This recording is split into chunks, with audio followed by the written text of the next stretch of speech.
جه دنگ امریکا لواشنطن هم بخیر هاتنا و برنامه زندیج بش کردی ایرو چهارشنبه هفته گلاوی جا 2726 کردی کو دکوه 29 تیر ماه 2026 آزاین اسیروان قچومل گل هفکارا خو بفراو نوری دوی دمشمیره ده نو چو آگاهین هری داویج امریکا کردستان و روجلات ناوین با پیشکش دکن منیش بخیر هاتن تان دکمو امرو جگل انویترین حوالکان با راپورتی تایبت و چاوپیکوتن سبارت با گرینترین پیشاتکانی روج لگلتان دبین تا کۆتایی بەرنامەکە لەگەڵمان بمێننەوە.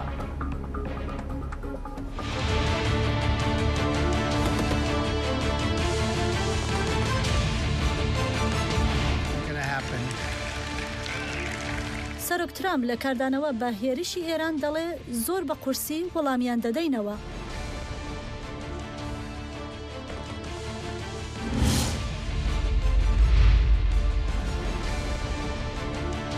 امریکا سزایان داتینه سر چند کامپانیین بیمه دریایی سر به پاسدارین ایرانی و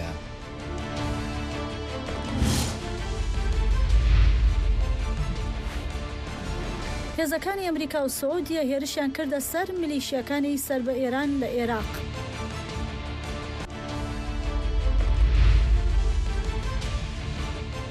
ایران جارێکە دن بنگهên حزب دموکراتا کوردستانە ئیرانê dike armanc.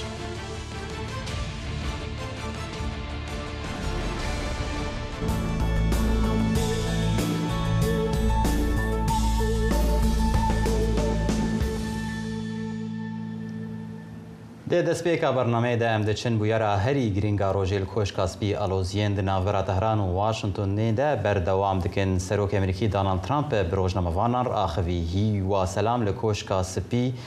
بمەڕەیە هیوا گەلێکی بخێر هاتی بە مژارێن سەرەکیە نیقاشێ لە واشنتۆنە ئیرۆ چنە؟ سڵاو سیروان وەک دەزانن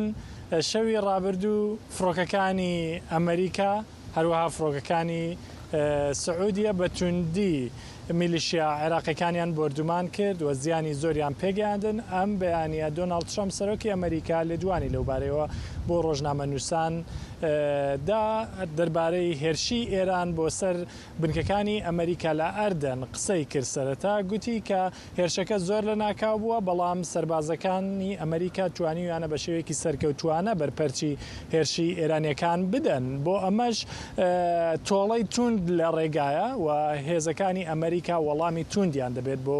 هێرشە لە ناکاوەی ئێران بۆ سەر وڵاتی ئەردەن هەروەها ئاماژەی بە هێرشەکانی سەر عێراق کرد بۆ سەر میلیشیاکانی حەشدی شعبی کە دۆناڵد ترامپ وەکو شێرپەنجەی جیهانی بەناوکردن گوتی ئەو میلیشیانەی کە سەر بە ئێرانن بوونە شێرپەنجە و بوونە مای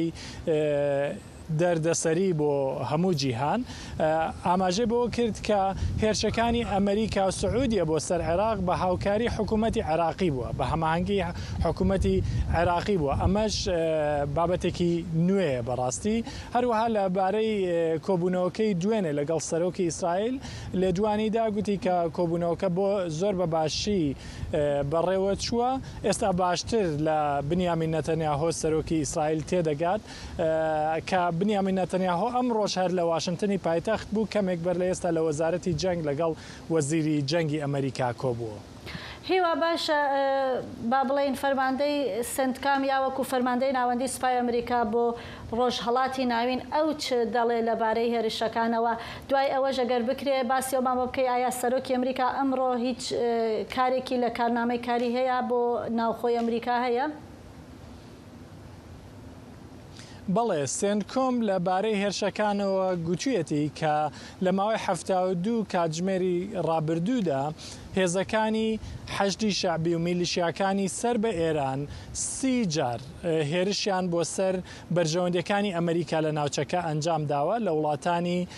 کەنداوی عەرەبی و ئەو هێرشەی شەوی ڕابردووش بۆ سەر میلیشیا عێراقیەکان وەکو تۆڵەیەک بۆ لە بەرامبەر ئەوەوە ئاگاداری کردوونەتەوە کە ئەگەر هێرشەکانیان بەردەوامی پێ بدەن هێرشی زۆر گرانتر لە ڕێگایە سێنکۆم ئاماژەی بەوە کردبوو کە لە مانگی دووە لەو کاتەوەی کە هێرشەکان ئەمریکایان بۆ سەر ئێران دەستی پێکردووە میلیشیا عێراقیەکانی سەر بە ئێران وەکو گروپی تیرۆریستی بەناوی کردوون 600 هێرشیان ئەنجام داوە بەڵام هێرشەکان بەگشتی بەبێ زیان بوون بەڵام لەمە دووە سێنتکۆم بە زۆر بەتوندی وەڵامی چوندی دەبێت بۆ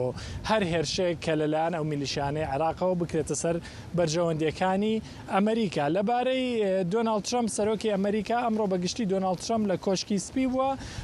کۆبوونەوە کاروباری ڕۆژانەی لە کۆشکی سپی بەڕێ کردووە ئەمڕۆ بەیانی پێشوازی کرد لە گروپی خوێندکارانی زانکۆی مۆنتانا ستیت کە توانی بیان سەرکەوتن لە فوتبۆڵی ئەمریکی بەدەست بێن و کاسێک ببنەوە دۆناڵد ترامپ پێشوازی لێکردن و دەستخۆشی لێکردن و کۆمەڵی گفتوگۆی خۆشیشی لەگەڵیان هەبوو هەروەها دوای نزیکەی کاتژمێرێکی تر کۆبوونەوەی لەگەڵ سکرتێری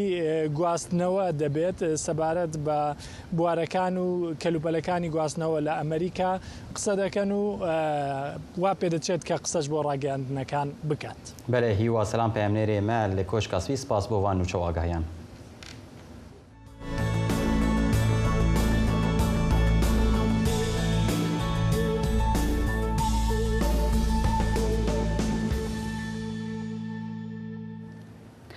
ئەگەرچی هێرشە سەربازیەکانی ئەمریکا بۆ سەر حکوومەتی ئێران وەستاون بەڵام هەڵمەتی گوشاری ئابووری هەر بەردەوامە و ئەمڕۆ ئەمریکا خولێکی نوێی سزاکانی ڕاگەیان هەڵمەتێکە بە پێی راپۆرتەکان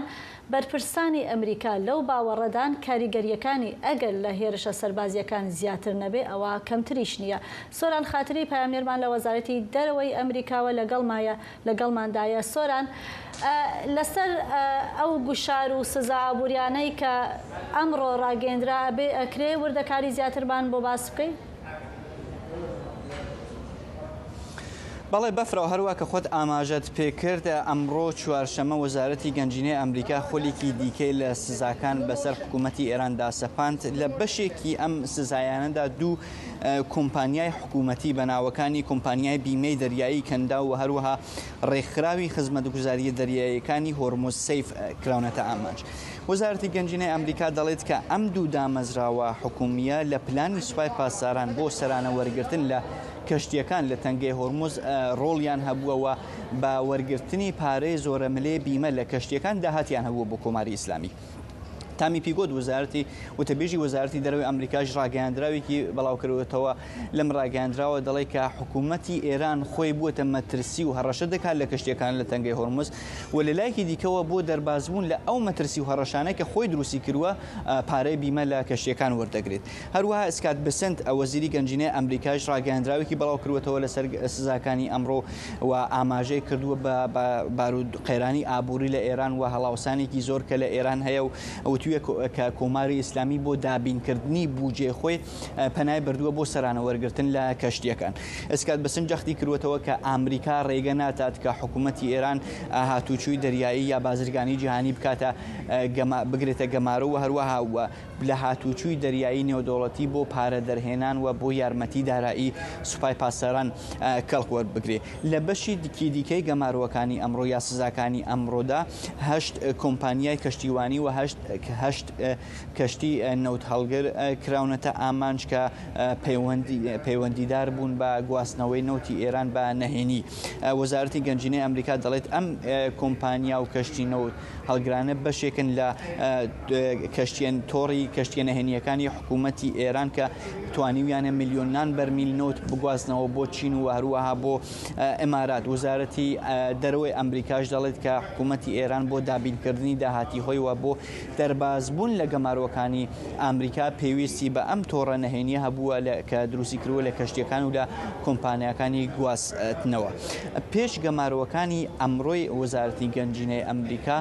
ڕۆژی سێشەمە ئەنجومەنی پیرانی ئەمریکا پرۆژەی یاسای لینزی گراهام سێناتۆری کۆچکردووی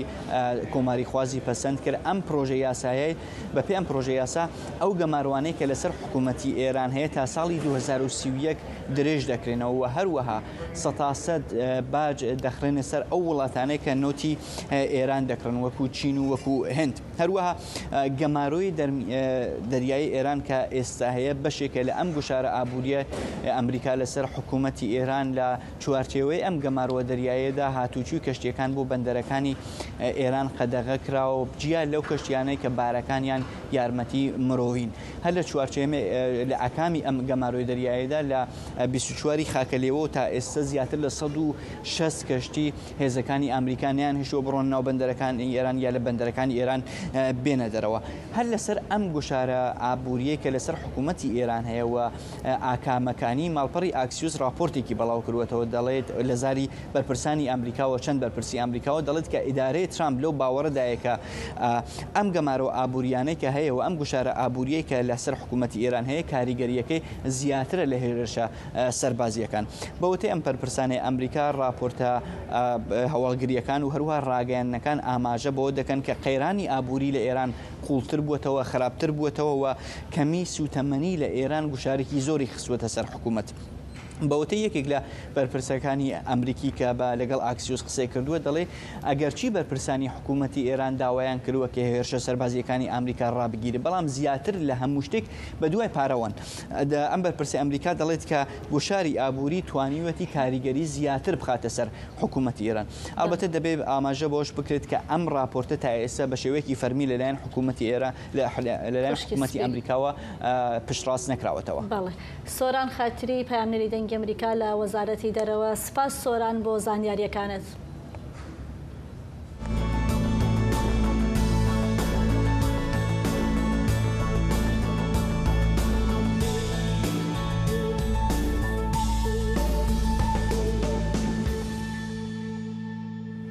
ئیرۆ کارنامەیە کۆنگرسا ئەمریکی تژەیە کۆمیتەیە ئەولەکاریان نافخۆییە جڤاتە سیناتۆیە ڕوونشتنێک بۆ دکتۆر ئانتۆنی فاوچی دەربارەی بەرسفدانە حکوومەتە ئەمریکا پاندەمیە کۆرۆنای پێکانی.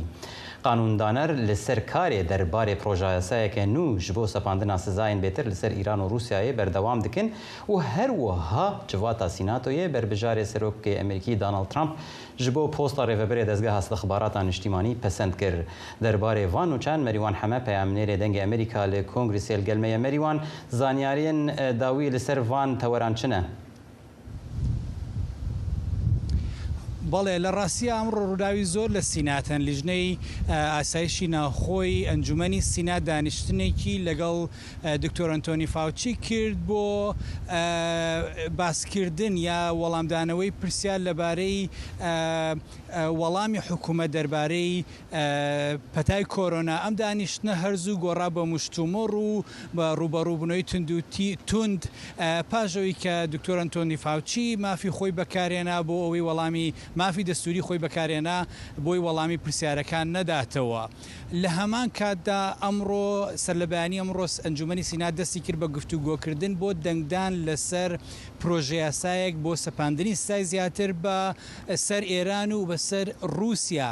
ئەم پرۆژە یاسایە سیناتۆری کۆشکردو لینزی گراهام و یەکێک لە هاوکارەکانی لە پارتی دیموکرات نزیکەی ساڵێک زیاتر لە ساڵێک کاریان لەسەر کرده بوو و سزای زیاتر بەسەر رووسیا دەسەپێنێ لە دوای کۆچی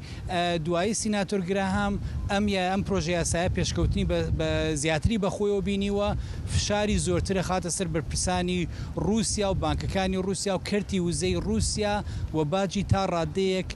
لە 500 تا ڕادەی لە 500 دەسەپێنێ بەسەر ئەو وڵاتانەی کە بڕێکی زۆر نەوتی رووسیا دەکرن و لە هەمان کاتدا یاسای سزادانی ئێران کە لە ساڵی 1996دا بۆ دژە ئێران دەرچوو بوو و بەردەوام تا نوێکرایەوە هەر بە پێم پرۆژە یاسایە بۆ ماوەی 5 ساڵی تر تا کۆتایی ساڵی 2031 ئەو سزایانە دژی ئێران درێژ دەکرێنەوە. باشم مەریوان ئەو سزایانە چ بوون کە کاتی خۆی بەسەر ئێراندا سەپێنراوە و ئیستەش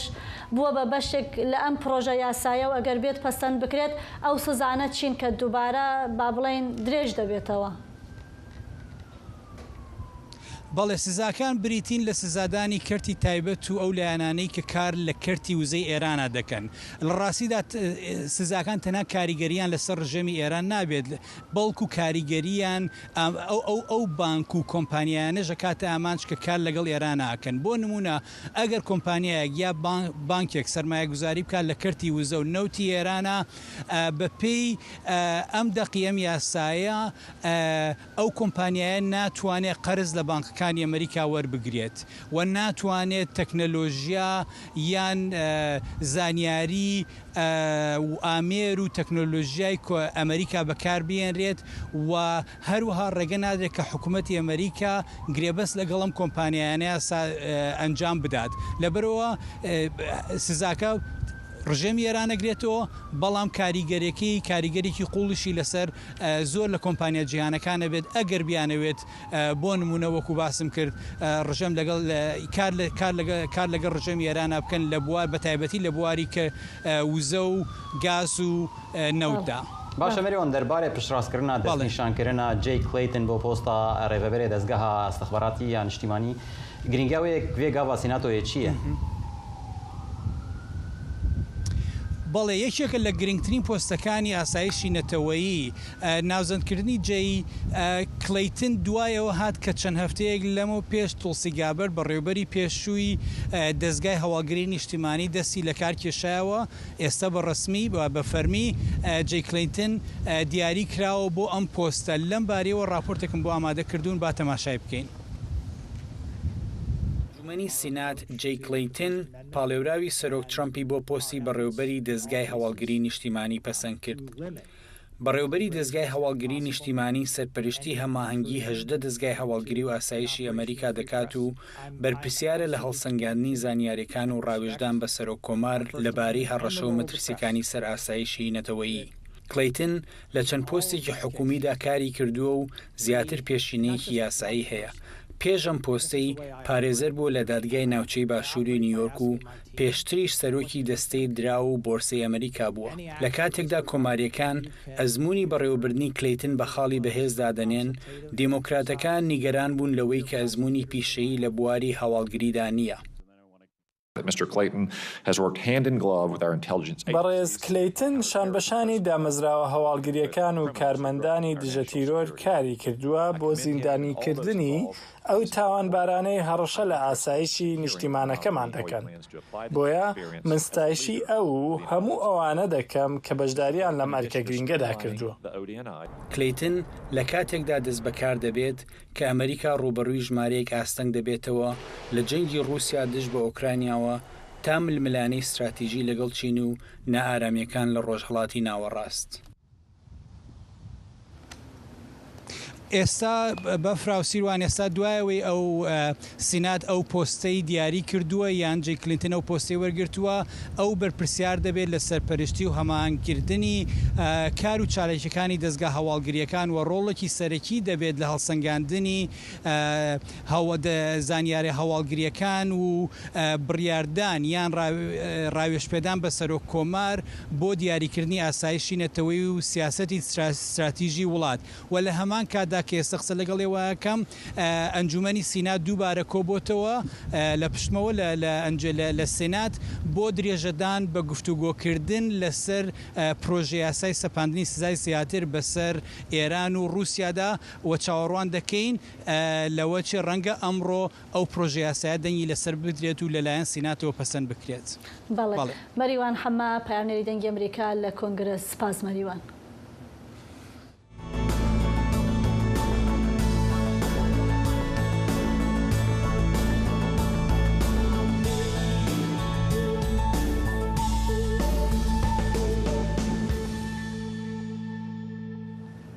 سەرێ سبەها ڕۆژە چارشەمێ فڕۆکێن جەنگیên ئەمریکا و عەرەبستانە سعودی باوایەکی هەڤبەش ێریش برن سەر کۆمێن چەکداریên عێراقی و سەر بە ئیرانê vene di encamê de bingehên van grûpan li 7 parêzgehên Iraqê hatin armançkirin.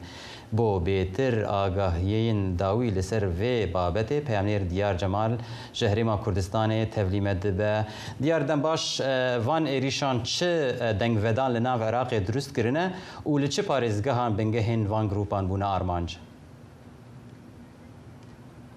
بەڵێ سیروان سلااوت لێبێ دیارە بەرەبیانی ئەمڕۆ لە حەوت پارێزگای عراق کە هەر لە بەغدا و لە کەرکک و لە دیالە و لە بەسرە و لە نینەوە و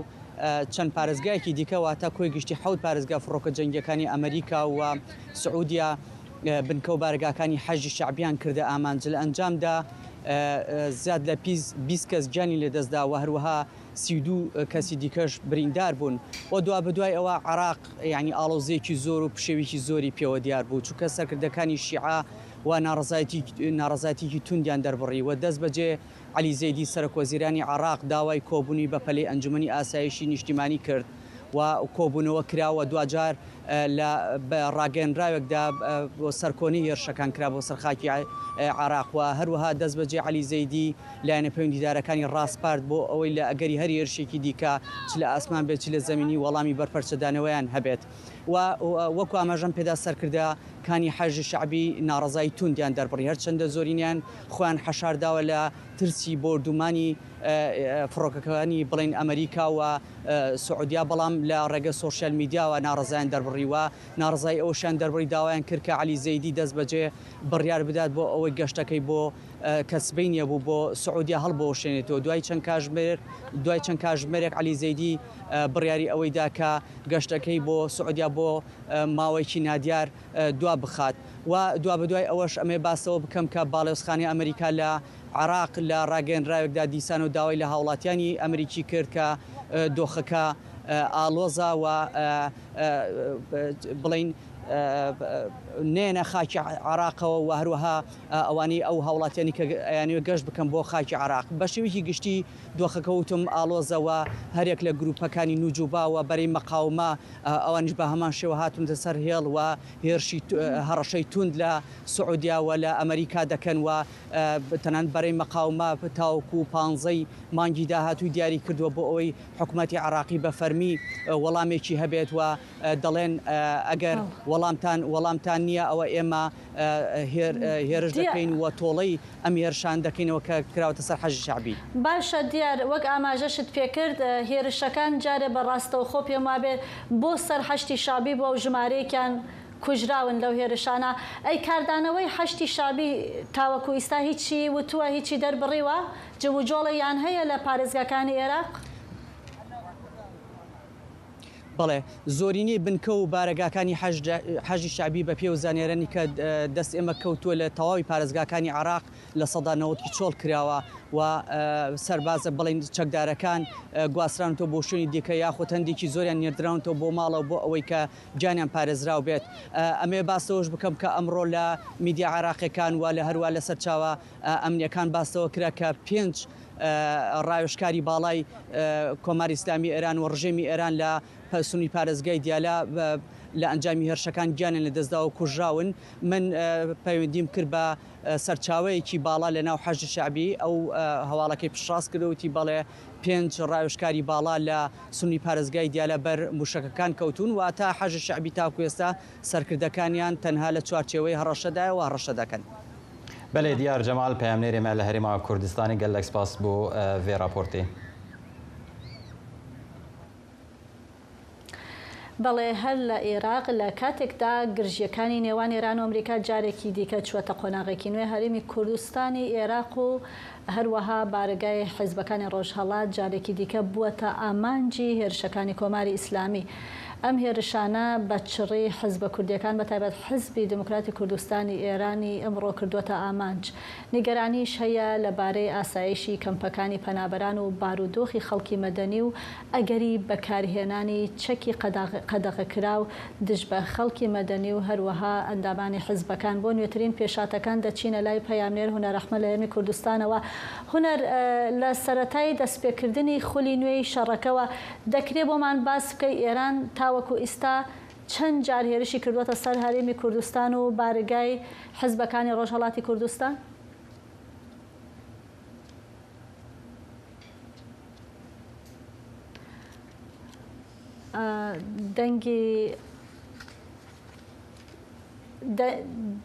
دەنگی هونەرمان نییە سیروان تاوەکو هونەر کێشەکەی چارەسەر دەبێ با بچینە لای هەواڵێکی دیکە دەڕۆینە لای پەکێجێکی هەر هاوکارمان هونەر ئەحمەد ئامادەی کردووە بۆمان سەبارەت بە هەر عێراق لە چەند ڕۆژی هونەر ئەگەر گوێت بەڵێ ئێمە دەنگی تۆمان هەیە ئەگەر تۆ دەنگی ئێمەت هەیە من ئەو پرسیارم لێ کردی هونەر بەڵێ من ئەو پرسیارم لێ کردی وتم کە ئەکرێ بۆمان باز بکەی کە تاوەکو ئێستا لە سەرەتای لەوەتەی ئەم شەڕە دووبارە دەستی پێکردوێتەوە با بڵێن ئێران چەند جار هەرێمی کوردستان و بەتایبەت حەزبەکانی ڕۆژهەڵاتی لەو هەرێمە کردووەتە ئامانج ئەگرێ وردەکاریەکانمان بۆ باس بکەیت؟ بەڵێ سەبارەت بە ئامارێکی دروست لەسەرەوەی کە لە دوای ئەوەی خولێکی دیکەی جەنگ دەستی پێ کردووەتەوە چەند هێرش کراوە هێشتا کە ئامارێکی فەرمی نەخراوەتە ڕوونە لەلایەن حیزبەکانەوە لەلایەن حکوومەتی هەرێمی کوردستانەوە بەڵام ئەوەی کە هەیە کۆی گشتی هێشتا کە ئەو ئامارەیە کە لە سەرەتای جەنگی 40 ڕۆژەوە 39 بۆ 40 ڕۆژە تاوەکو ئێستا زیاتر لە 1000 هێرش کراوەتە سەر هەرێمی کوردستان حیزبەکانی ڕۆژهەڵات و شوێنی نیشتەجێبوونی خەڵک و ئەو شوێنانەی کە کراوەتە ئامانج دیارن لە ماوەی ڕابردوودا سەبارەت بەوەی کە ئەمڕۆ هێرشەکان تەنها یەک هێرش ئەنجام دراوە لە دۆڵی ئالانە لەوێ هێرشێکراوەتە سەر ناوچەیەکی نزیک لە شوێنی هێزەکانی دیموکرات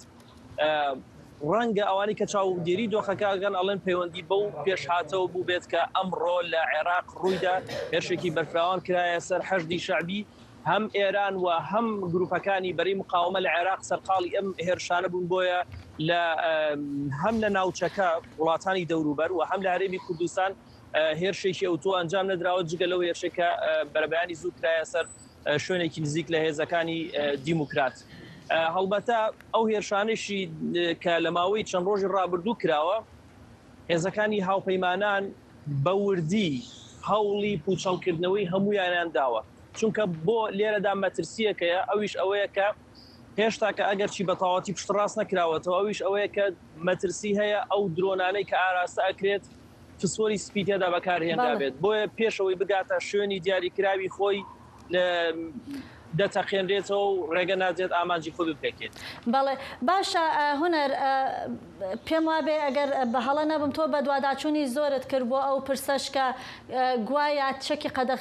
قەدەخەکرا و دژی کۆمەڵێک لە حزبەکانی ڕۆژهەڵات و ئەندامەکانی بەکار هاتبوو وەکو چەکی فسفۆری سپی. ئایا لێکۆڵینەوە کرا لەو بارەیەوە؟ بەڵێ. هەم پاک هەم کۆمەڵی زەحمەت کێشان خۆیان بەنامەیان بڵاو کردەوە وتیان ئێمە گومانەکەین فەرمو ڕێکخراوە نێودەوڵەتیەکانیش یاخود لایەنی پەیوەندیدارەوانی کە شارەزان لەو بوارەدا فەرمو بە پشکنین بکەن بۆ هەم شوێنەکە و هەم بریندارەکان. بەڵام ئەوەی کە هەیە یەکشەمەی ڕابردوو هێرشەکە ئەنجام درا بۆ سەرپاک لە ڕۆژی دووشەممە 5 موشک ئاراستەی هەمان شوێن کراوە و ناوچەی دەوروبەر کە گومان نەکرێت فسفۆری سپیتیادا بەکارهێنرابێت 5 موشک ئاراستەیەوە کراوە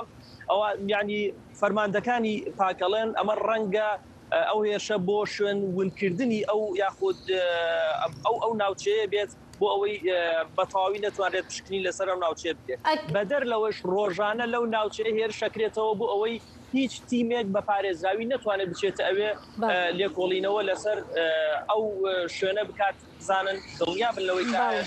فسفۆری سپی بەکارهێنراوەیاندا. بەڵێ هونەر ئەحمەد پەیامنێر لە هەرێمی کوردستانەوە سپاس هونەر بۆ زانیاریەکانت. بڕیارە گەورەکان لە واشنگتۆن دەدرێن. لە کۆنگرێس ئێمە لێرە پرسیارەکان دەخینە بەردەم دەسەڵاتدارانی ئەمریکا. لێرە لە وەزارەتی دەرەوەی ئەمریکا زانست لەگەڵ زانیاری سەرنجڕاکێشەکان. نەرینێ جیاواز لە دۆر ڕوودانە. خوێندەکانی ڕۆژوو ڕاو بۆ سوونەکانی ئێوە. بەشی کوردی دەنگی ئەمریکا ئامادە لە ناوەندی ڕووداوەکاندا. نوچەیەن واشنگتۆن بلەز و وەرگیلی دگهینن وە. دەنگی کوردان لە دڵی واشنگتۆنەوە. بله ایریشن هفبشین امریکا و عربستان السعودية انصباها چهارشنبه لدجی کومین چکدار لعراقی لهجمارک با جیر و کوم لسرانسری عراق پیک هاتن گلو چه دور و کومین چکدار کتن بروان ایریشان هفکارم فاطمه سندی به مرای داکو بیتر هورگیلیان بده فاطمه دنباش چه آگاهی درباره ویکل جمتهنه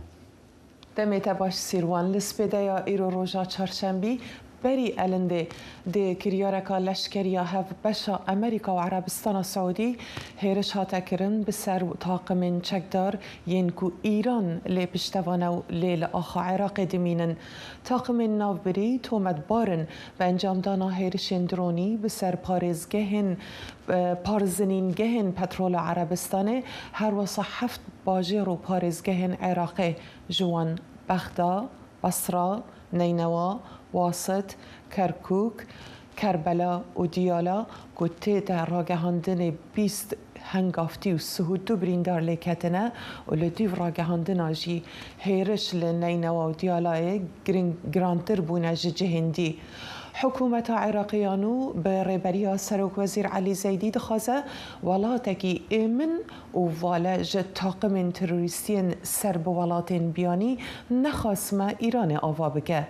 بری سردان خواهج بوی واشنطن پایتخت علی زیدی بنگاوین به هفبری نوجن کرن حکومت آویتن و جه طاقم و دستین چکدارن بیانی خواست کوچکین خود دینن و بگهنه هیزن فرمی ین حکومتانو لیبلی هندک جوان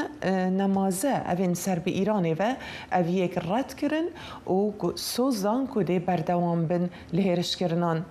پرسا بیچکرنا چکداران یک جوان مجاران بو در روژه و سردان زیدی بو واشنطنه لپی خامد بهیز کرنا پیوندی دیپلماسی ناوبرا هر دو ولاتان سروک وزیر عراقی توایا بزاوین خوین سیاسی و دیپلماسی اخستنگر بو درست کرنا پیوندی بهیز دگل ولاتین جیران و بیانی نخاسم امریکا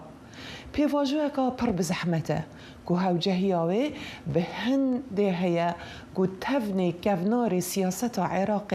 بیتا ورشاندن و هف کیشه یکانی بیتا افراندن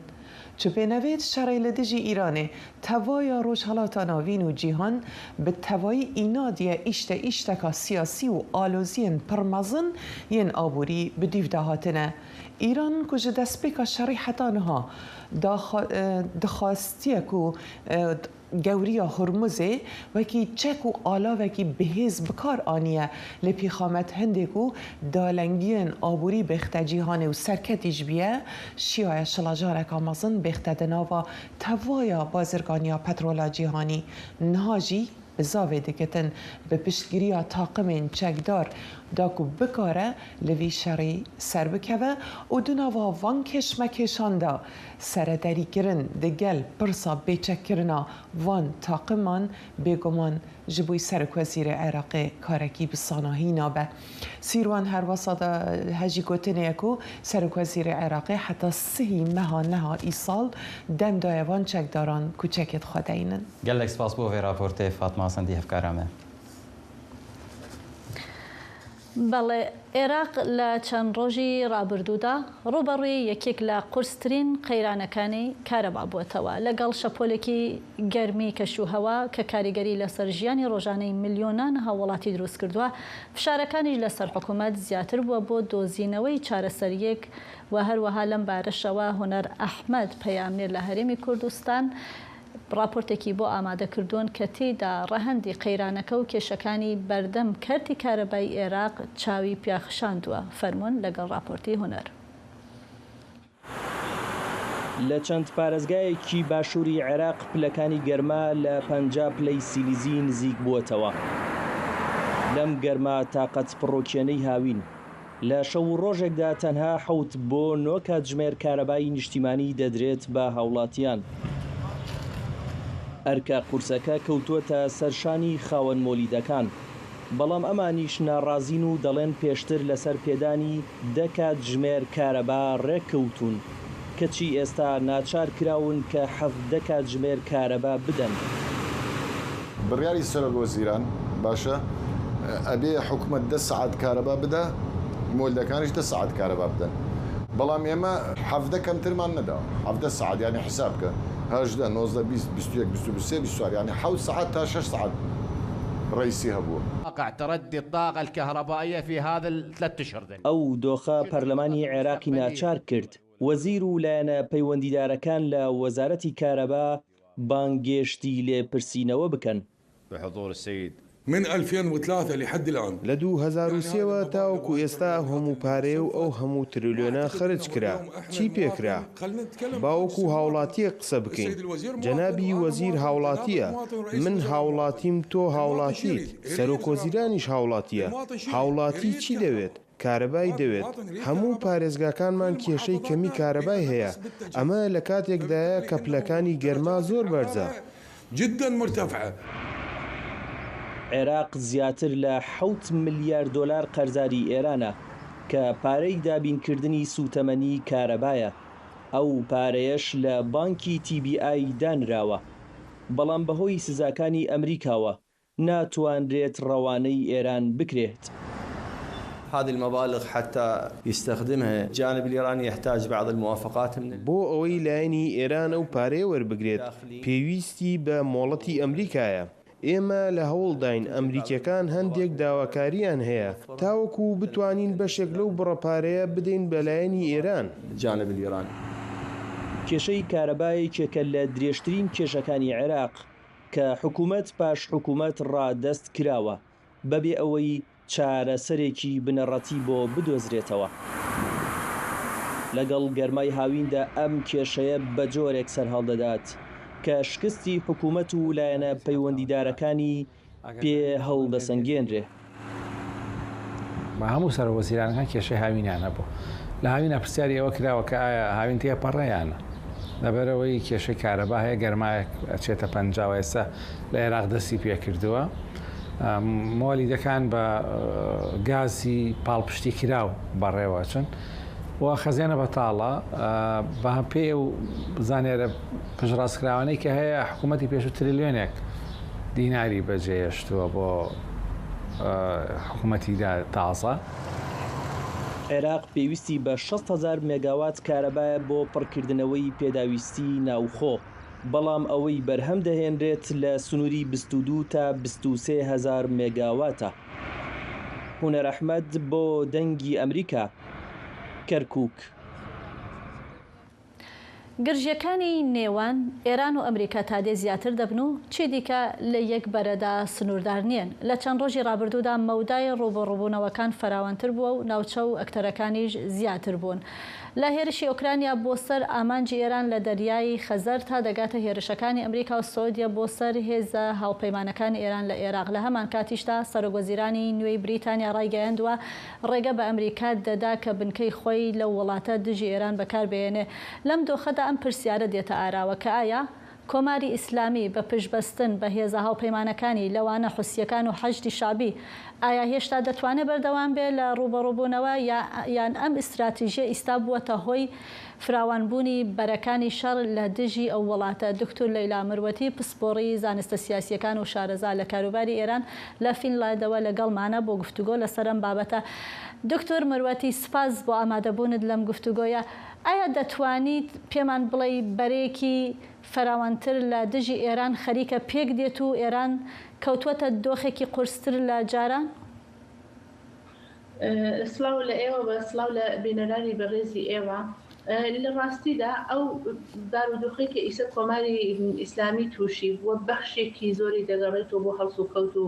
ئەو ڕفتارانەی کە خودی کۆماری ئیسلامی بوویەتی لە ناوچەکەەوە بە خارج لە ناوچەکە بۆ نمونە ئەرسانەکەم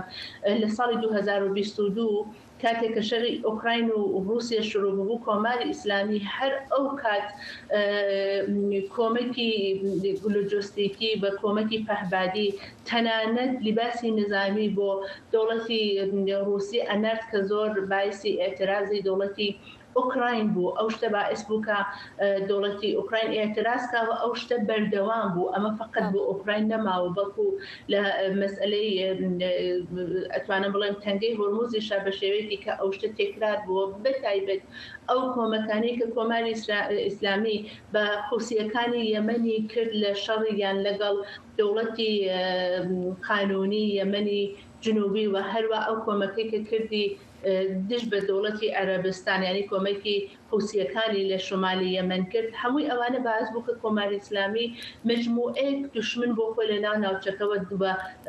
زۆرتر لە ناوچەکەش پەیدا بکات ئیسا ئەو بارودۆخی کە هەمووی کە کۆبووەتۆ لەسەر لەگەڵ یەکا کۆبوونەتەوە ناوچەکەی تووشی قەیرانێک کردووە کە ئەم قەیرانە فقط بۆ کۆماری ئیسلامی ئێراننا بەڵکو بۆ وڵاتەکانی کە وڵاتهای دەراوسێ خارج لە وڵاتی دەراوسێ بۆ وڵاتەکانی کێش وەکو ئوکراین کێشەی دروست کردوە بۆیە ئەبینین هەرکام لە وڵاتانە بەپێ ئەو بەرژەوەندەی کە هەیەە بەپێ ئەو توانایی کە هەیەە جوابی کۆماری ئیسلامی ئانۆ و ئێمە شەڕە و تەنەشەکە کەم خەفەریکا بینین دێتە سەر دەریای خەزەر بەڵام ئەو من پێم وانە حتمما بۆ معنابێتە شەڕێکی گەورە دروستەکرێت و شەڕێک ئەم دەفە مەیدانی شەڕەکە لە نێوان ئێران و ئەمریکا حتمما دەچێت لە نێوان ئێران و ئوکراین بەڵام وەختی کە قەیران و تەنەشەکە زۆرتر و زۆرتر بێت و ئەگەر هەر ئەو شتە ئیدامە پەیدا کاتوە لە جێگایەکە تەواو نەبێت من پێم وایە ئەتوانێت لە جێگایەکە کۆنتڕۆڵ نەکرێبە بە تایبەت کە هێزی ئەوە زۆر گرنگە کە ئێران ئیسا لە جبهەی رووسیەیە بە ئوکراین لە جبهەی ئەمریکایە عەرەبستان لە جبهەی ئەمریکای خاتون لەیلا ئەمە باسی ئۆکراینت کرد کە وتت پێ دوانیە ئەو هێرشە ببێتە هۆی شەڕێکی فراوانتر و لە چوارچەوەی ئەمریکا و ئێران یا با بڵێن دەربچێ باشە با بێمە سەر ئەو هێزانەی هاوپەیمانی ئێران کە ساڵانێکە کۆماری ئیسلامی بۆ گوشارخستنە سەر وڵاتانی ڕۆژاوا و ئەمریکا پشتی پێبەستون وەک حوسیەکان و وەک حەشتی شابی پێ دوایە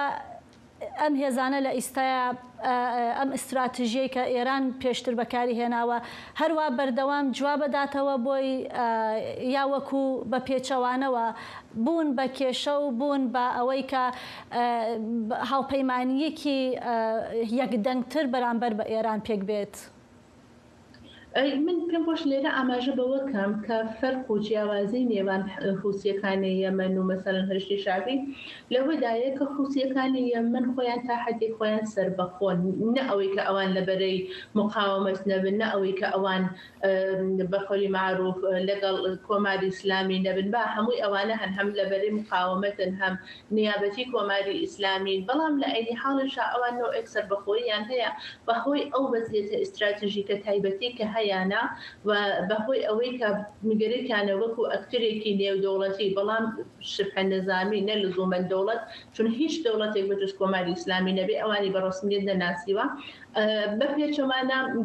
گروپی هەشتی شعبی و ئەوانەی کە لەگەڵ هەشتی شعبین چون فقط گروپی هەشتی شعبین یەدەها گروپن کە بەشێکیان لە ژێر مەجموعەی هەشتی شعبیان و بەشێکیشیان بەشێک لە میلیشیا شیعەکانی عێراقن کە ئەمانە لەگەڵ کۆماری ئیسلامیە هاوکاریەکەن لە عینی حاڵکە هاوکاریەکەن ئەمانە بخۆیان بەشێکی زۆر لەمانەوەیان لەباری ئیدۆلۆژیک بە تایبەت بەخشێکیش هەتا لە چەپ و ئەسلحەیان بابەستە بە کۆماری ئیسلامیە خب ئەم شەڕی نێوان ئێران و ئەمریکا باعث بوو کە ئەمان بێنە ناو مەیدان هەرچەند معلوم نەبوو کە تا چ ئەنازێک دێن بەڵام ئەو شتێکە ئەم لەم دیکیلۆژی پێش و پێشاتە تایبەت دوایەوە کە حملە کراوە سەر ئوردن و ئەمریکاش حملەی کرد بە ئەمریکا و عەرەبستان حملەیان کردەتە سەر هەشتی شعبی لە عێراق کە ئیمڕۆ پێشاتوە نیشانی داد کە شەڕ و قەیرانەکە خەریک گەورەتر و گەورەترە بێتوانی بەڕاستی ئیتر لە ناوخودی ئێران یعنی ئەو نائەمنیە ئەو تهدید و هەڕەشەی کە ئێران بۆ ناوچەکە بووی خەریکە ئەچێتە ئەڕواتە دەرەوە بە زۆرترە بێت و بۆیە دەوڵەتی قانونی عێراق و ئیمڕۆ دەوڵەتی ئەمریکا بە شێوەیەک بۆیان گرینگە کە هەم ئەو گروپە چەکدارانە چەکیان لێ بستێنن بە هەم قدرەتی ئێران کەمۆکەنەوە بە دەوڵەتی ئێران تا حدێکی زۆر کۆنتڕۆڵکەن بەڵام چەندێک ئەو شتە پێش دێت بە چەندێک ئایا ئەتوانن بە گوشاری اقتصادی بە گوشاری ئابووری بە حملەی نظامیە بە دیپلۆماسیە هاوکات هەمووی من پێم وایە لە هەمووی ئیسفادە دەکەن. باشە ئەگەر بە خێرایی وەڵامیان پرسیارم بیتەوە دکتۆرگیان پێم بڵێ ئەگەر ئەم گرژیانە بەردەوام بێ ئێران تا چەند دەتوانێت هەر ئاوا بەردەوام بێ لە دروستکردنی ئالۆزی و مەترسی بۆ سەر وڵاتەکانی ناوچە و هەروەها ئەمریکاش. من پێم وایە بەشێکی زۆر ئەگەڕێت جوابەکە ئەگەڕێت بۆ ئەوەی کە ئەوانەی دیکە وڵاتای ئوروپایی وڵاتای کەندا و دەوڵەتی ئەمریکا چی بکەن یعنی زۆر گرنگە ئەگەر ئەوان چاوەڕێ بن کە بە مذاکرە شتەکە چێتە پێشەوە ئێران نەچێتە ژێرباری مذاکرە من پێم وایە قەیرانەکە گەورەترە بێتەوە مەگەر ئەوەی کە ئەوان هاوکات ئەو چەند وڵاتە هەم لە گوشاری نظامی هەم لە گوشاری ئابووری هەم لە گوشاری هەم لە دیپلۆماسی استفادەکەن بۆ ئەوەی کە بتوانن کۆماری ئیسلامی کۆنترۆلکەن بێت لەبیرمان نەچێت کە وەختێکە بۆ خودی ترامپ ئەوەی مەطرح کرد بە کوێتی ئێمە یا لەگەڵ ئێرانە لە مذاکرەکان بە نەتیجەیەک دەگەین یا واردی شەڕێکی واقعی ئەبین یا هەر فشاری اقتصادی و ئابووری لەسەریانە بێت دیارە ئاوات کە پێشەڕوا شەڕەکە زۆرترە بێت بەڵام من پێم وایە لە نەهایەت ئێتلافێکی تقریبا نێودەوڵەتی شکڵێک بێت تایبەت لایەن وڵاتای کەندا و دەوڵەتی ئەمریکا. بەڵێ دکتۆر لەیلا مروەتی پسپۆڕی زانستە سیاسیەکان و شرۆفەکاری سیاسی لە فنلاندەوە سوپاس بۆ ئامادەبوونت. پارتیا نو لە پەرلەمانە تورکیە یەکەمین جڤینە گروپێ دەبن سەرۆکاتیە ئۆزگور ئۆزەلدا پێکانی ئۆزەل لەوێ ڕاگەهاند و بێتری 200 شارەدار دێژ پارتیا کۆماریە گەل ڤەقەتن و بەشداری پارتیا نو ببن ji bo agahiyên herî dawî derbarê van pêşhatan Pemner Eyyûb Demîr ji Stenbolê tevlî me dibe. Dem baş Eyyûb gelek pêşketin divan çend rojan de girêdayî vê dosayê çêbûne piştî damezrandina Partiya Nû çi guhartin dê di nav siyaseta Tirkiye de were holê? Sirvan rastî Partiya Nû wexta ku hate damezrandin em amadekarin bêjin ku di nav parlamentoyê de guherandineka mezin pêka çi ye hema viya bêjin yani Partiya Yekemîn Partiya Desthilat AKP bû du hat parlamenterê vê partiyê bû ya duyemî jî CHP bû ew jî 335 parlamenter bû lê dema Partiya Nû hate damezrandin CHP bû Partiya pêncemîn û Partiya Nû jî bû Partiya duyemîn noduyek parlamenter ji CHP veketiyan û beşdarî Partiya Nû bûn. O piştî Partiya Nû jî ana Dem Partî 56 parlamenterê wî heye li parlamentoyê MHP 46 û CHP jî 44 parlamenterê wî ana di parlamentoyê û Partiya pêncemîn êdî CHP bû. Yani dikarim tevahî bêjim ku CHP Partiya duyemîn bû ana bû Partiya pêncemîn ji vî şundatî Rûsa diyar e ku opozisyona Tirkiye Yekemîn Partiya Nû wê derkeve pêş. Eyyûb şansî partî nû li Tirkiye bo girtinî destsalat bo destsalatgirtin çon helsingandinî bo dekiret li Tirkiye? Rastî vî alî de gelek lêkolîn tên çêkirin. Ana anketên ku li ser hem hilbijartinê hem van partiyan derdikeve pêş gelekin o dîsa şîrovekar jî dibêjin ku yani divê derê de pêkane ku Partiya Nû bibe desthilat yani ev nirxandin jî hene lê aliyê din da jî em dikarin bêjin ku Partiya Desthilat AKP partiyeka serêkiye hê jî hin kes dibêjin ku tevskirêkê ku li Tirkiye derketine pêş ancak Partiya Desthilat AKP dikare bigorîne lê li gorî hin anketa jî tê gotin ku aboriya Tirkiye rastî gelek rave ew yani Partiya Desthilat êdî mandî bûye ew derfet heye ku Partiya Nû divê derê de wek partiyeka desthilatî derkeve van tebayî nirxandin e lê wisa diyar e ku rojên pêşiya me de ku hin tiştî zelal bibin. Belê peyamnêr Eyyûb Demîr ji Stenbolê te me re bû gelek spas bo van û çew pêzanîne.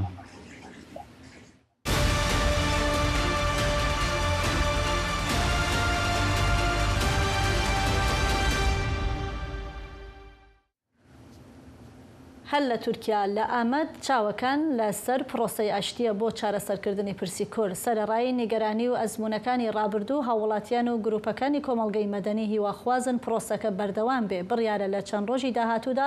پرۆژە یاسایەک پێشکەش بە پەرلەمانی تورکیا بکرێت کە چوارچێوەی یاسایی بۆ پرۆسەکە دابین دەکا هەنگاوێکە دەکرێت خاڵێکی سەرەکی بێ لە ڕێڕەوی گفتوگۆکانی نێوان حکوومەتی تورکیا و لایەنە پەیوەندیدارەکان لە پرسی کورد وردەکاری زیاتر لەم راپۆرتەی خەجیجان فارقیندا ببینین. منارەت شارلنگ di bîra bajarê Amedê de yek ji nîşanên qonaxa têkçûna pêvajoya aştiyê ye. Lê piştî 10 salan niha li van kolanan dengê zarokan û muzîka Kurdî bilind dibe. Çarçoveya yasaya pêvajoya ku 2 salên didome û salek berê Partiya Karkerên Kurdistanê çekdanî bû vê heftê tê pêş parlamentoya Tirkiyeyê. Gelo rûnişvanên Amedê ji yasayê û ji pêvajoyê çi hêvî dikin? Min ev qas goştê canî qîzaxwanîkiribûnê herdê li ser mezelê qîza xwe min got aşîtî bira tê kesek nekuştinê. Derê hesabê vekirin. Êdî bes حزارة 30 سال مروي متدانه پارتیا وکیوی و دموکراسی گلان دم پارتی به پارلمانتران لناو گل دگرن و هیوی و بندواریین وان گفتار دکن. جورج اسلان پارلمانتری سوریانی امردینه ببیرد خکو هیجی د پست شارداری مردینه دا قیوم جه دگره. یعنی تشتکی بسیطرش مسئله قیوم نبو، یعنی جیرا نه یاسا لازم بو، نه حقوق لازم بو، نه قرار لازم بو. نوروزوی سال پارلمانتراشن نخید بجه جبر گاوین گران بیباوری که لی گردخوازه هیوی خواهش بو آشتی گشت بکه. هر ساب یاسای هیوی اک مزن های که ریا وگره لشروان پککی و به. اگر بنگه حقوق اساس به، اگر اولهیه و پیکوره، اگر اصل حقوق ده پیش سیاست و وره بکرن، ام باور دکیم پشتی یاسا در که یعنی ادمکی نه نکارن بیشم 20 روز 10 روز مهک، لی ام دخوازن دمکی نزیک ده بکه به مریت ده و وگره کی به رومت وگره کی به تبلیبونا ریا بکرن سیاست شبه. کمال دایکن آشتی سال 1996 داده بود. ev dayikên şervanên PKK'ne ku di encama şer û pevçûnan de zarokê wan jiyana xwe ji dest dane. Serokê Komîsyona Pêvajoyê Numan Kurtulmuş gohtariya dayikên aştiyê kiribû lê destûr nedan ku bi Kurdî dexwazên xwe bînin ziman. Di gel wê dexwazên wan zelalin. Gere zarokê me bê tenetim û şervanê me yê Kurserê çiyanin. Biravan şervanê yanekî bê girtin. Bê poşman bûn, bên teslîm bibin. به پارمایزی به فلان به من گرکی بین مملکتی خو سر آبا خو لسر آبا خو بجین ام آویت خوست. گومانه پارتین کردستانی شی لهمبر به پیواژوی هیه بایرام بازیاد بجه PKK انجاما نچاره سرکرنا پرسکریکا کرده. حتی ناس تمام ملت کردنه ناس کردن زمان وینای ناس کردن حتی ستاتوبای کردن داین و مافد گارانتیا دستوری دانبن کس باور نکه به پروژه. سروکاتی دم پارتی دست نشان که کوچ دوی یاسا پیواژوی گارانتی بکه دوی شرط بنگهین این دموکراتیک بونجی گارانتی به. خجیجان فارقین دنگ امریکا آمد. سروک وزیر عراقی علی زیدی دو سێشەمێ لەگەڵ ئەنقەرێ لەگەڵ سەرۆک کۆماری تورکیا ڕەجەب تایپ ئەردۆغان کۆم بوو دەما وێ سەردانێدا هەردوو وڵاتان پێنج لە هەف تێگەهشتنێن هەفکاریە ئەمزەکردن لێ پێشهاتە هەری گرنگ ئەوە کو کۆمپانیا دەولەتە یا نفتê li Tirkiye 15% ji parên kۆمپانیا BP ya li Kerkûkê bi dest xist. Ev peyman dê bike ku Tirkiye bibe aliyekî serekî di berhemanîna petrola Iraqê de. Niha hevkara me Ozlem Yasak li vil stûdyo me da gobêtir behsa vê pêşhatê bikin. Ozlem ev kampanya niştimaniya petrola Tirkiye 15% ji parên kampanya BP li Kerkûkê werdigire vaya tê çi wateye û her wiha çi agahiyên bêtir divê derbarê de hene. Belê ev gelek peymanek giring e bi rastî sîrvan ji ber ku bi vê peymanê Tirkiye rasterast bû ev beşdarî lêgerîn û hilberîna petroleyê li hemû zêwiyên Kerkûkê bike. Wekî tu jî zanî û li gor pêzanînên fermî bi vê peymanê tê texmînkirin ku li hemû zêwiyên Kerkûkê nêzî 3 milyar bermîl rezerv hene. û heta niha tenê kompanya BP ya İngilîzî kampanya serekî bû ku xebatên lêgerîn, hilberîn û nûvekirina va zêviyan dikir. Beriya niha demekî nêz de ji sedî çel û sisiya parên kampanya xwe firotin ConocoPhillips kampanyeke din û do jî 15 ji sedî firotin TPO ya kampanya devleta Tirkiye hevkariyek navneteviyî ya pir mezin e. Bi vîya TPO ya kampanya Tirkiye dibe hevkarê herî piçûk yê di veberhanê de dibe rastê rast hevpar. Lê herî giring ji bo Tirkiyeyê do Erdogan got ku ev gavekî pir giring ya dîrokiye rast e ji bo Tirkiye wîsaye ji ber ku ji vir nû ve Tirkiye tenê derbazbûna ya jî şandina vegestina petrola Iraqê nake hevpare û vebervehenar e. Ozlem ew duay serdanekê Alî Zeydî û ba biڵێm Erdogan pêkەوە kۆbûnەوە pênc ya dajnameyê lêk têgehiştin hata ara wakirê wirdekarî ziyatiriş lebarê ew ya dajnamanەman bo bas bikەیت? Belê بلی پیمانا کرکو که بفرا و گوتنگو گلک میجارن گرینگ ین وک اولهی وک بازرگانی جی هات اولهی و بازرگانی جی هاتنه نقاش کرن لی پنج هاو افتگیشتن بلگه هاتن امضا کرن یا یکم لسر اکادمی و پروردهی بو آدودیا سر ورزش و جوانا بو آسسیا جی لسر هفکاریا پیش سازیا پیشکتی بو کدناو ده پاتنت و مارکاین پیش سازی یه جهانه هیا آچاران جی بفرا بلگه گریدانا ریا حسنی و ریا بجاهی یا لسر دری سینوری یا فیشخابور و اوواکوی یا ترکیه بو پنجان جی پیشخستنا بنسازیا لعراق همبری خوزای بو کو ام تنی از کانم بیجم کو ام هرگلین وان هف پیمانا نزانن براستی جبر کو نگاتن رگاندن وانا جی پیشسازی و جیدرین ترکیه ما بدست خستنه امکانن اوسا بیشن یعنی باشه البته مجارنی کو بردوام کارن بشوپین گلکس پاس اوزلام یاساک بو وی راپورتی گلکس پاس سیروان و بفرا لدفری زاخو خزانکی مسیحی ماوەی زیاتر لە 100 ساڵە جلو بەرکی نەریتی کوردی بەبێ بەکارهێنانی کەرەستەی سەردەمیانە بەدەست بەرهەم دەهێنن. ئەم بنەماڵەیە بە لێهاتووی و کەرەستەی سادە و پابەندبوون بە میراتی باوباپیریانانەوە بەشێک لە شوناس و کولتوری کوردیان پاراستووە و ئەم هونەرە ڕەسەنەشیان گواستوەتەوە بۆ نەوەکانی خۆیان و هەروەها بۆنەوەی داهاتوویشیان پێکەوە راپۆرتێکی خەتاب عومەر لەم بارەیەوە دەبینین. مالباتێکا کریستیانە و مژیلی قۆناغایەکیە چێکردنا جلوبەرگên کوردینە.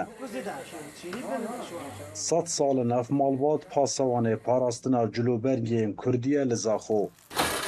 Di vî kavilî da ev denge zêdetirî 100 salan e ji vê malbatê veneqetiya ye. Dengê lêdana amîrekî kevnar e ku parçeka cudanekiriye ji mêjûya malbateka kiristiyan.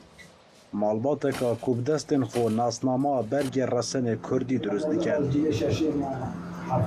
Elbirûn Xuşava gencekî kiristiyan e. Ew neviye heftê ye li ser berdewamîdan bi vê pîşeyê di nav malbata xwe da. Elbirûn bi xwe parêzer e û şarezayî bergêriyê ye. Pîşeya wî azad e û di demên azad da destê xwe didete karekê kevnar ku rîşên wê diçine nava mêjûya vê deverê. Ev sadahan sala em vî şûlî dikin. Her şûlê me ka berê çat ha dekene nuke jî tê dekene. Aynî proses e, aynî merhele ne. Têda derbas dikin. Derbas bitin ka berê çat derbas dibî nuke jî aynî proses. Evel ji biznê çêr çê dibitin. Ji xeyrî biznê çêr bu kê vî şûlî nûhetin. Destpêkê heta du me 6 roja teqrîben 45 roja heta 6 roja teqrîben bu her şelekê heta kevte bazarî. Nuke bes cemaatê me hêt aşûriya vî şûlî dikin. Ne hemî aşûriya diyarîya dikin. Her çar parçeyê Kurdistanê tên bêjde te me şel û şepkê Zaxoyî divên. Nabêjde te me şel û şepekî divên. Çunkî şel û şepkê levaniya jî têne çêkenê bes ne wî kwalîtiya ew li Zaxo têde çêkenê.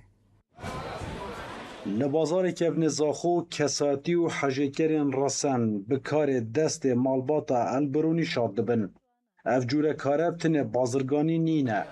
belku rengvedana pêkvejiyaneka kûr e, ku bi salan e li vî bajêrî hebûn hey. Çiniye tu awteniye me yani şel şebket mesela şel şebket eki mesihî aşkım bejme kabda bededid min. Bejme bu mevcudaki bir kadeh ketin. Yani fark ma beyne denîne abeden. Di demekî da ku amîrên nû û pêşesazî bazar da gîrkiriye.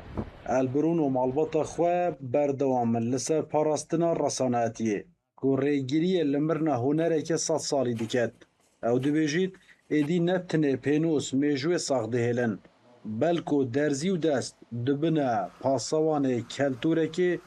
ku nevêt bimrît. Xetab Emer bû dengê Emerîka. Zaxo. بەڵێ سیروان بە ئەم راپۆرتە سەرنجڕاکێشش هاتینە بەڕاستی باڵکێشباتینە کۆتایی بەرنامەکەمان و بینەرانی عزیز ئەمڕۆ هەفتی گەلاوێژی 2726 کوردی بەم شێوەیە هاتینە کۆتایی بەرنامەکەمان و تا بەرنامەیەکی دیکە ماڵاوە خاترێەوە.